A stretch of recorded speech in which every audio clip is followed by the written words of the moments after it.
In the small town of Cheselwyck, there are 7 bus routes, but only 1 tram.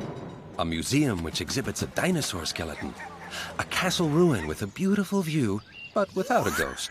To make up for that, though, there's a biscuit factory with a factory outlet. At the very edge of town, where you can already see the fields and hear the railway crossing gate, Fennel Vennel is situated. Number 19 is owned by Mr. Clever, but he doesn't live there. This is where people like Ernest live, the arts teacher, who's in love with the postwoman, and a nosy widow called Mrs. Pondicherry, and Janitor Woods, who's also the coach of the water polo team. But this isn't everything going on at Fennel Vennel number 19. As usual, the children are playing in the courtyard.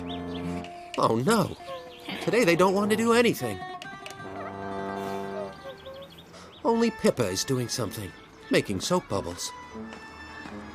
Mr. Ernest, the art teacher, had captured one earlier. But he's already gone. Usually, Pipa's face turns red when everyone looks at her. But not this time. She doesn't even notice them. Tanya quickly asks, "What's the matter?" Willy says, "Oh, you know already." But Tanya doesn't know. Willy says, "It's because because of her papa," says Tomek. Now Pipa does blush and says, "Because I don't have a papa. Everyone has one. I don't, so..."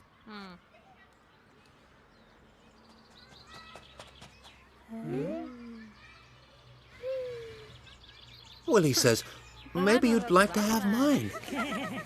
Pipa says, "That is really, really kind of you, Willy. But then we would be brother and sister and couldn't be friends anymore." Willy hadn't thought of that. Tanya says, "Maybe we could make it like a show on television where all of the papas have to show what they can do, and the best of them will be Pipa's papa."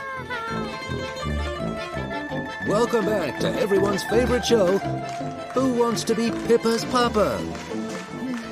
And now, let's start our first contest, Walking Like a Pipa Papa. That doesn't look half bad. Let's see what Pipa has to say. The way it looks now, Pipa's already excited about one candidate. It's the likable fellow with the wireframe glasses and the green sweater. Now let's go to the next task. To do something that only a Pipa Papa can. That's really not so simple. What could a Pipa Papa do that others could not? They're all making a great effort, but will they impress Pipa? But there seems to be a winner already. It's the likable fellow with the wireframe glasses and the green sweater. That would be a possibility, except they don't have a television station. Willy thinks, since there are stores for children, why aren't there also stores for fathers? Papa shops.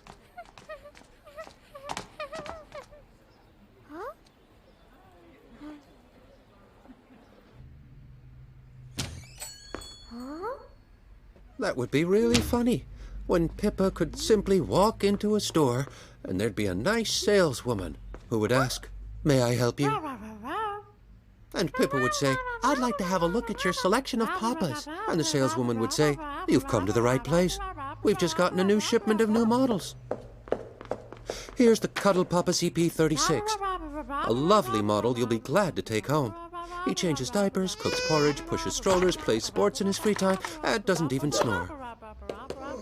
Pipa says, "I'm a bit bigger than that."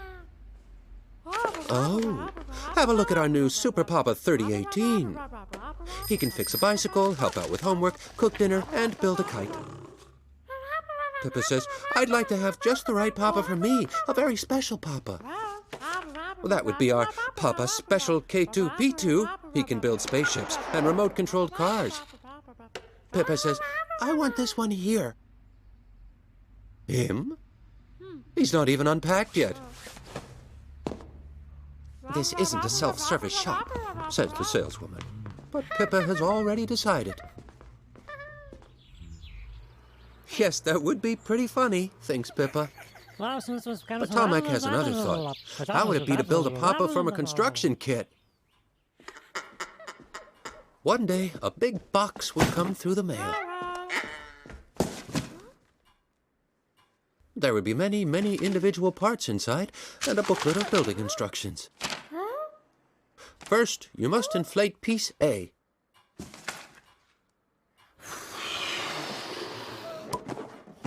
That way, you can decide how fat the new papa should be.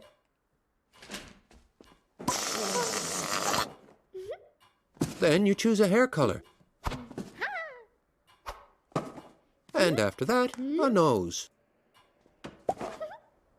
Finally, you paint everything with the colors that you want. Simply flip switch S and wait and see what happens.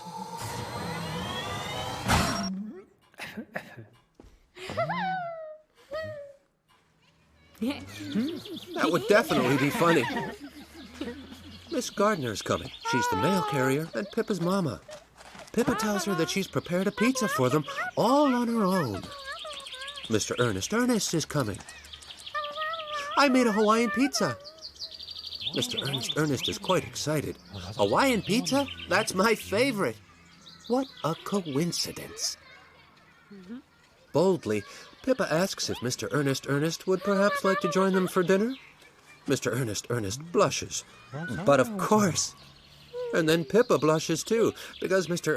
Ernest is looking so fondly at her. Willy says to the others that the problem with Pippa's papa might have settled itself all on its own. That's how it goes sometimes.